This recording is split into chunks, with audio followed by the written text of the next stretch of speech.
So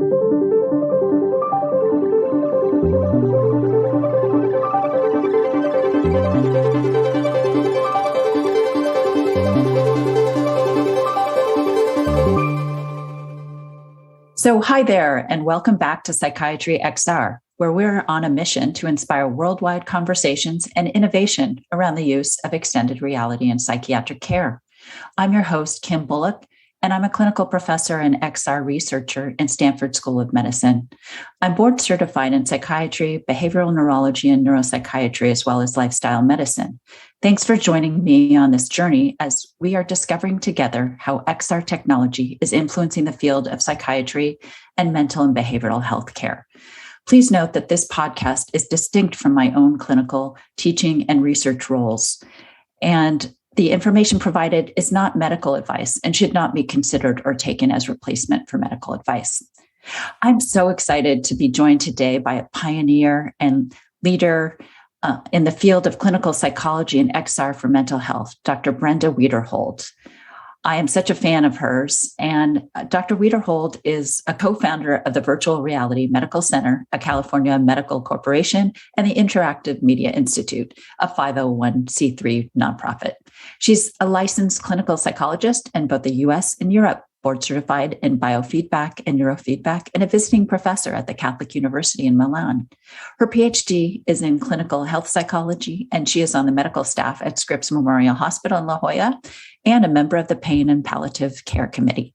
She's editor-in-chief of Cyber Psychology, Behavior, and Social Networking Journal, published by Marianne Liebert Incorporated Publishers, and has organized the conference for the past 25 years, as well as founded it. Dr. Wiederhold's Virtual Reality Medical Center, VRMC, has offices in Sorrento Valley, La Jolla, Coronado, California, China, and Belgium. And Professor Wiederhold is registered as a licensed clinical psychologist with the California Board of Psychology, the Belgian Commission of Psychology, and the Arizona, Nevada, New Jersey, and Virginia Boards of Psychology, and currently maintains a private practice. She is an advisory board member for the International Child Art Foundation in Washington, D.C. as well. And she is a rare mental health provider who has actually been successful in straddling both excellent clinical care and clinical research. She has over 300 scientific publications and is currently completing her 18th book. She is recognized as the international leader in the treatment of stress-related disorders, anxiety, panic, post-traumatic stress disorder, and phobias, burnout, and pain with virtual reality exposure, biofeedback, and cognitive behavior therapy. In 1996, she conducted the first randomized control trial using VR and biosensors to treat fear of flying. In 2006, she conducted the first randomized control trial using VR to treat Iraq and Afghanistan war veterans suffering from PTSD.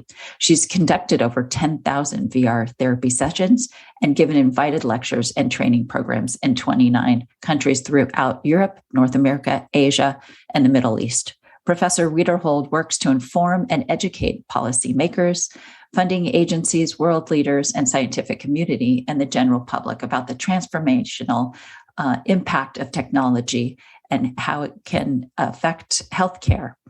As a U.S. citizen, Dr. Wiederhold has lived and worked in Asia, Switzerland, Austria, and Belgium, giving her a unique world perspective on this subject. And we're so honored to have her with us to give her unique international perspective. And thank you, Dr. Wiederhold. It is such an honor to have you join us. Thank you, Dr. Bullock. I'm really honored and appreciative that you gave me this opportunity. Well, great. I thought we could just start off by maybe have you tell us a little bit about yourself, maybe how you first dove into clinical health psychology, and then how that kind of morphed into extended reality work, and like why did you start to use that for your psychological care? Sure, absolutely. My first career was actually in finance. I had my MBA, but I'd always wanted to be a psychologist. And when I came back to psychology, I did my research first, as any good financial person would do. And I found that I really was drawn to the intersection of medicine and psychology. So getting the clinical health psychology degree was a no-brainer for me. It allowed me to have the objective metrics as well as ask the patients how they felt. And I went to one of the first medicine meets virtual reality meetings in San Diego over 25 years ago. And I heard Jaron Lanier talking, who's the person that really coined the term virtual reality. And then after him, a scientist from Milan, Luigi Pugnetti, who's unfortunately passed on now, but he was speaking about putting a patient into a virtual world, measuring their physiology, and helping to use that to guide therapy. And I thought, oh my God, this is brilliant. I was already seeing patients, taking them on freeways, on airplanes, into elevators, and treating their phobias and fears. But I thought, if I can put them into a virtual world and measure their physiology in real time, know what I'm showing them, and see what's happening with their physiological reaction, this is brilliant. I can truly individualize the therapy, make it more efficient for the patient. And so I was very fortunate to receive one of the first 4 PC-based VR systems. And I conducted then the first randomized controlled clinical trial using virtual reality, physiology, and cognitive behavioral therapy to treat the fear of flying. And I proved it was successful. The patients that had the virtual reality plus the biofeedback had no recidivism after 3 years. So I was hooked, and I've stayed hooked ever since. Wow, that's so fantastic. Yeah, and it seems like La Jolla, that area, and the neuroscience and innovation and psychology and neuroscience it's just such a hub for innovation. So it seems like you're in the right place at the right time, and all the pieces fell together.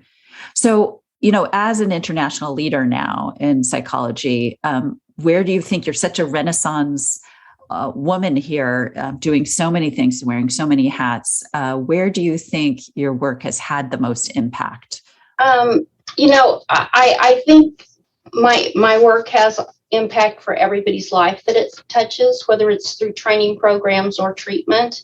But I'd probably say the most broad impact has been with our military. And so the U.S. military, as well as our NATO coalition forces. And at this time, really, that's pretty important. I've trained a lot of the troops, especially in Poland, for the last 17 years prior to deployment. So we do what is called stress inoculation training.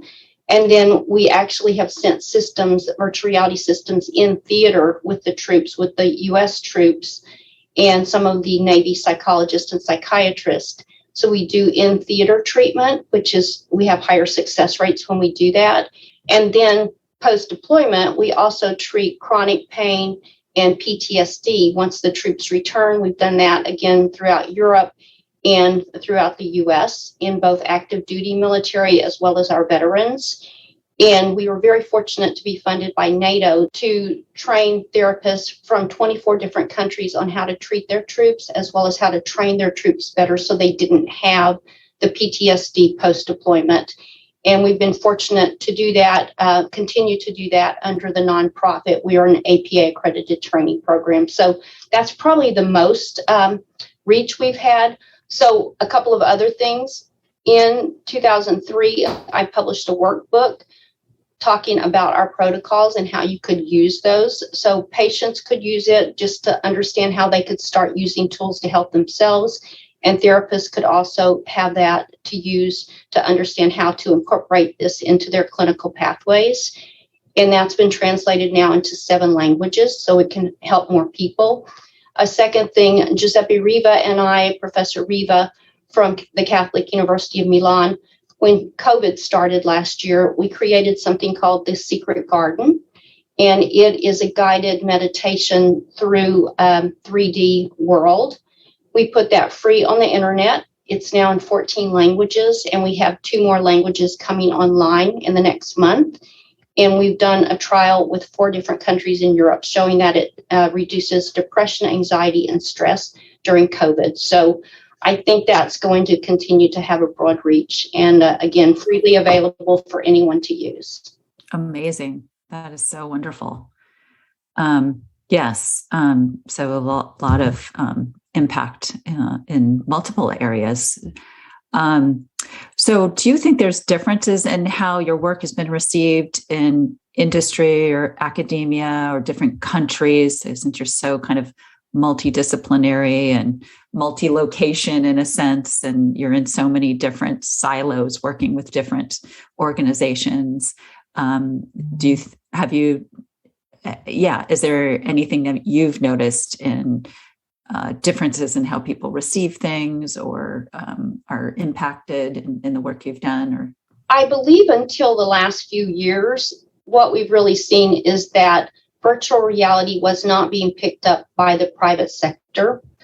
I will have to hand it to Mark Zuckerberg for buying Oculus, because it was a game changer for everything, and it kind of opened up the world. But still, then people had to get used to that it was available, it was less expensive, and we could use the technology across quite a few platforms. But recently, I would say the last 5 years, we've seen some people really start to take this into the private sector setting in a bigger way. And I would say we have probably 2 or 3 unicorns here in the US, or potential unicorns. So I think we're going to see a lot more of industry picking this up. I'm also seeing a lot more, the National Health Services in the UK has really been a leader in this, but we're also seeing it now in the US with insurance payors. And they're looking at establishing new codes, which some of those will come online actually May 1st. And they're looking at giving incentives almost to use these technologies that we know work better in some instances than just therapy by itself. So we haven't had those incentives in the past, but I think with these insurers picking this up and changing the way that they pay for things, we might see more and more people adopt this. I think that Europe has not adopted this as much in their social medicine programs, but they are looking at that now too. And I've been fortunate. I was originally in Europe as the senior behavioral healthcare consultant to build the U.S. Army's Medical Research Material Command behavioral health simulation portfolio to help the active duty, the veterans and their families. And so I talked to a lot of the ministries of health, defense, and education, the European Parliament Commission, etc.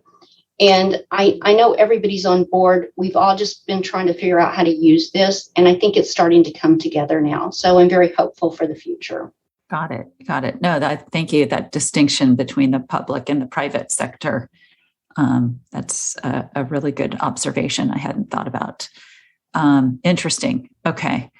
And then, since this is Psychiatry XR, what do you think or know about psychiatry, or think that it could offer in this space that might be different than other disciplines like psychology? Do we have any role? I'm a psychiatrist, so we're always trying to kind of figure out how we can work together most effectively in behavioral mental health spaces. And how do you see psychiatrists and psychologists working together in the XR behavioral health development together effectively, I guess? Or do you have any vision about those roles?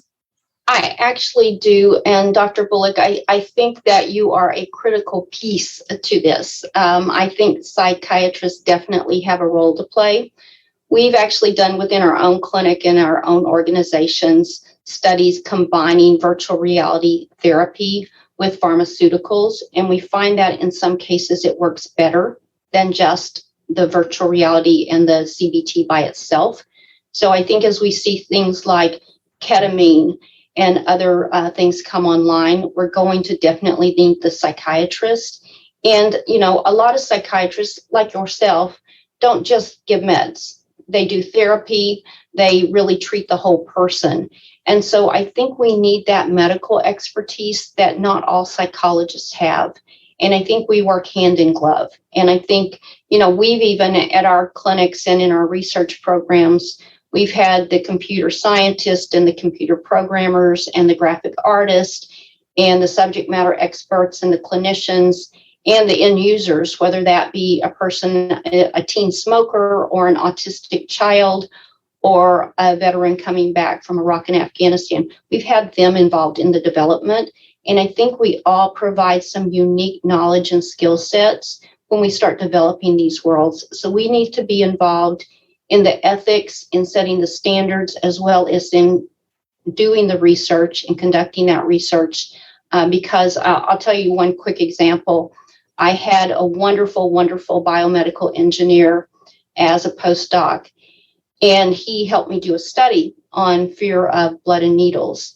And he said, oh, but look, this didn't really work because the respiration rate went down on all the phobics, but not on the non-phobics. And I said, no. Did you look at them? They were all holding their breath because they were scared. And so they went, they saw themselves about to get a shot in the virtual world, and they held their breath. So you've got to have those good clinical skills and that observation that non-clinical people don't always have.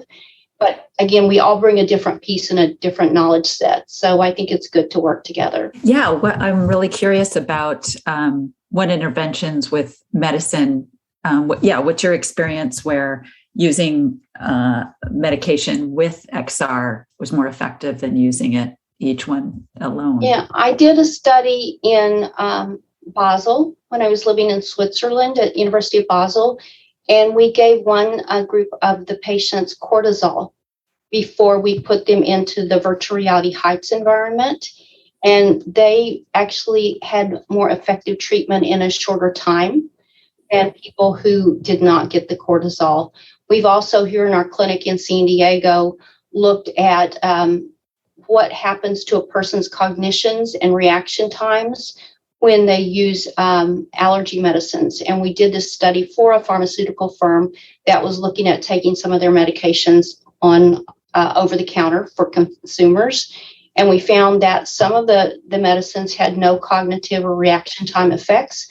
Others did. And so having them knowing exactly what stimuli you're giving, like, perhaps a person walking out in front of your car, knowing those things and seeing what that drug reaction is really important. So that one wasn't necessarily making the treatment go quicker, but it was really proving something that was a public safety concern. Yeah, and these medications that may have a priming effect for learning, like you're saying with ketamine or cycloserine. Do you see?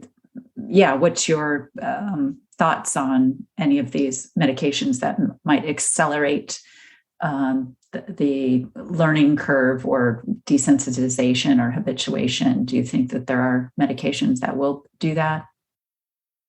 I do think there's medications that will do that. We're still, really starting to research the VR ketamine. Those results are starting to come out. They look positive. The D-cycloserine is a little older, and we've looked at those results, and there have been good results. The only thing that some people are considering is, do we need to use the medications in some cases? Are there side effects that we don't want to deal with for something like phobias? So we have to just be aware of that, and it's a risk-reward trade-off. We've also looked, though, and this was really good. There are some people that get cybersick in the VR, and so they're not able to tolerate the movement. But if you give them some kind of anti-motion sickness drug, whether it's over-the-counter or prescription, they can still go through the virtual reality and have the learning, so they're able to tolerate the movement, but there's no effect on their learning. They're able to transfer those skills into the real world setting. So that was a really positive thing, because when we had the older systems, we saw probably, a 2 to 3% cyber sickness rate. And now with the really highly realistic worlds, we're seeing about a 10% cyber sickness rate. So the fact that the patient can actually have, take something before the session is really positive. Of course, they have to have somebody drive them home. So you're actually seeing an increase in cyber sickness. Interesting. Yeah, unfortunately, yeah. Okay. All right. So my next question would be, have you seen any conflicts of interest that are problematic, or how do you manage conflicts of interest with, industry, business, science, and research? I think, the way I've managed it, and I'm not saying I'm perfect or have all the solutions, but it hadn't been as big a problem before because we didn't have widespread use. But the way I have managed it is, number one, what is best for the patient? So what am I going to use for the patient? Is it my system? Is it somebody else's system? When I do this research, I'm going to be unbiased because I want what is best for the patient or the trainee. And then as I've gone through my career, I've started actually evaluating other people's software, and they trust me enough to be ethical and to know I'll be non-biased. And so I give them a report and tell them, this works, this doesn't work. And I think that's the thing is, what is your highest standard? And set that highest standard for yourself so that you don't have a conflict of interest. If you know that you do, you need to recuse yourself from looking at a grant, looking at a paper, or doing a research study. Can you tell our listeners about the International Cyber Psychology, Cyber Therapy, and Social Networking Conference called Psi? I'm very pleased to say that despite COVID and despite all the restrictions, we were able to hold our 25th anniversary conference in Milan, Italy in September 2021. And we are holding our 26th anniversary conference in Paris in summer 2023. So we're looking at either June or July. We're settling on a date, but I'm very excited that we are continuing into our next 25 years. I also want to just say something about, because the conference this past time, it was online, obviously, because of COVID, but we had participants from 30 countries. Normally, we have 20 to 22 countries in attendance, but this time it was 30 countries. It's also very exciting. The journal Cyber Psychology, Behavior and Social Networking has it as their official conference, and we have a reach into 170 countries. So we truly are a global community and continue to be. And what we try to do is pull in also, we have some student awards, and we try to pull in the next generation of therapists because we do need to do the training. Again, I said we have an APA accredited training program under the nonprofit that continues, but we have to have those people learning in their school programs and then continuing on and saying, I have to use this tool in my practice now that I'm out, or in my research now that I'm out. So getting those students involved is very important to the conference, and just so excited to have received acknowledgement that we will be having it in Paris in 2023. All right. I'm starting to plan that trip already. I would really like to attend. That sounds wonderful. Okay. Well, do you think there's any gaps currently in the XR or the mental health field as far as perspectives or things that are missing or diversity of viewpoints? And if so, what do you think needs to be done to promote diversity and inclusion?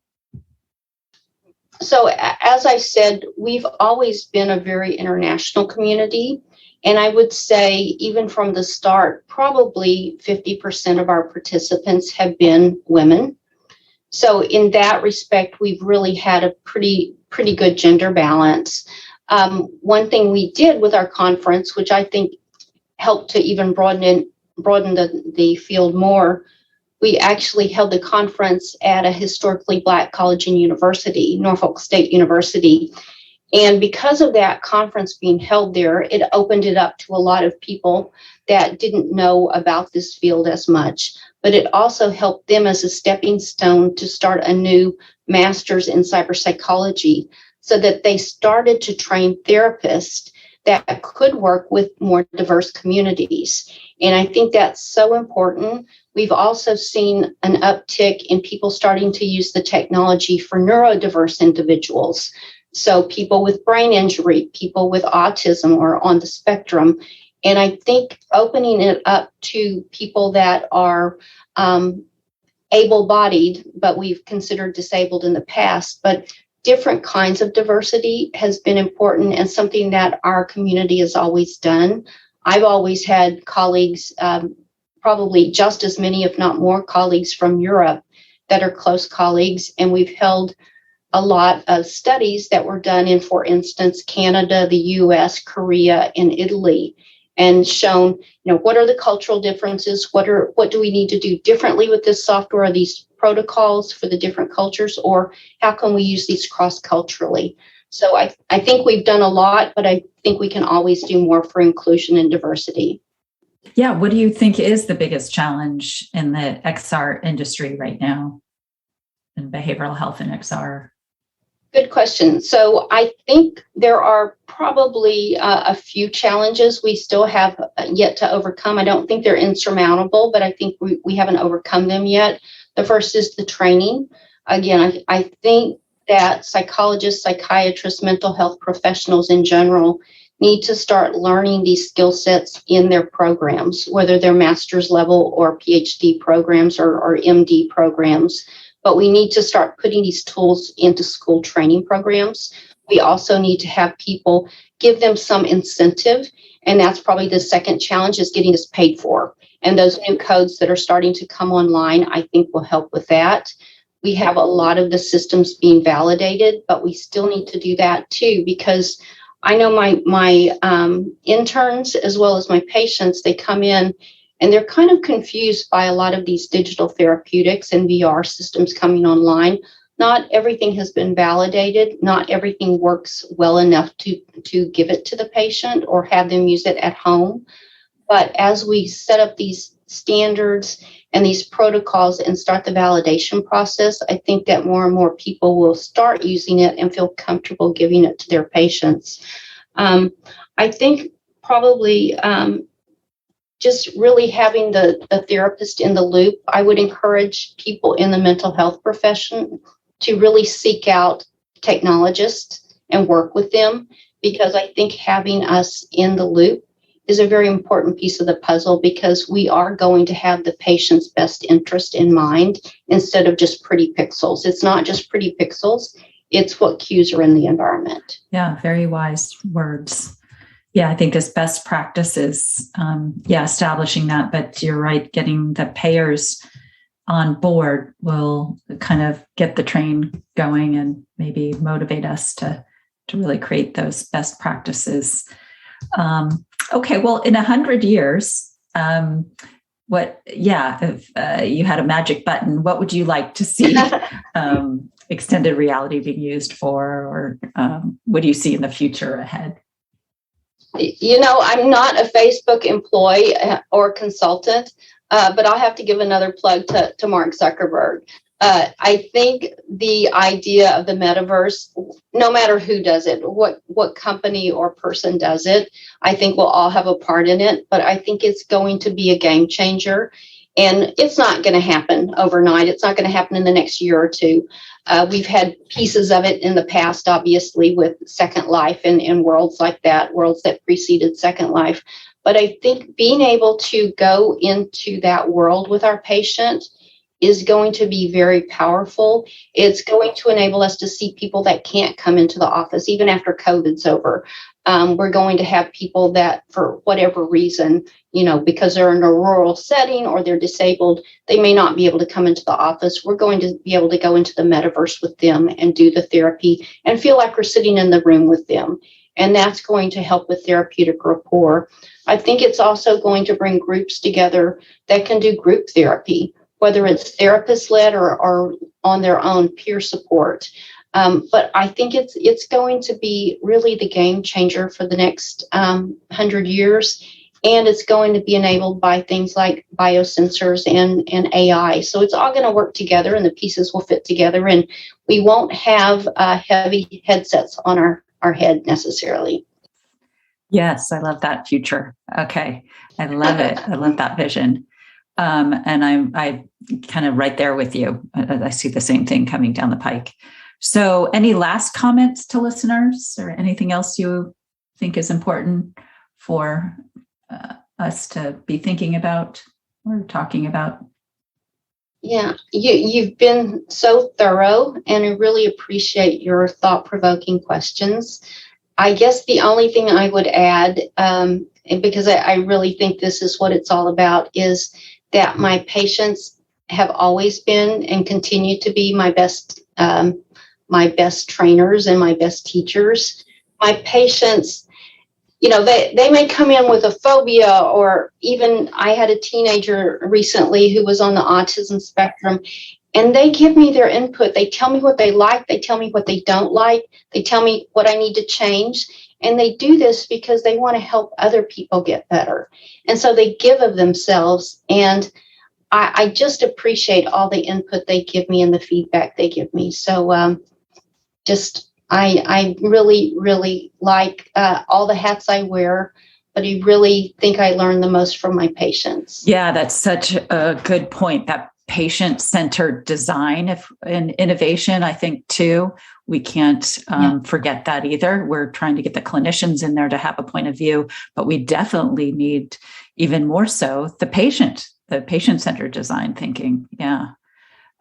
So, okay, well, great. Thank you for that. And yeah, maybe we even need to do a whole podcast on that at some point. All right. Well, thank you so much. It's been such a pleasure to have you. And Dr. Wiederhold, we thank you for sharing your perspective and insight with us. You have so much wisdom. And we hope that we've given you listeners a realistic dive into emerging XR solutions for psychiatric and mental and behavioral health. And thanks so much for listening. This episode was brought to you by Psychiatry XR, the psychiatry podcast about immersive technology and mental health. For more information about Psychiatry XR, visit our website at www.psychiatryxr.com.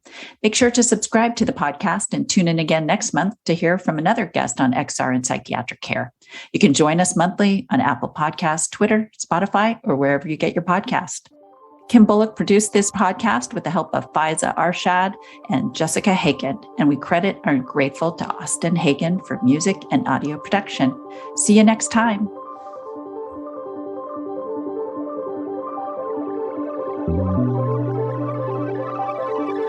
Thank you.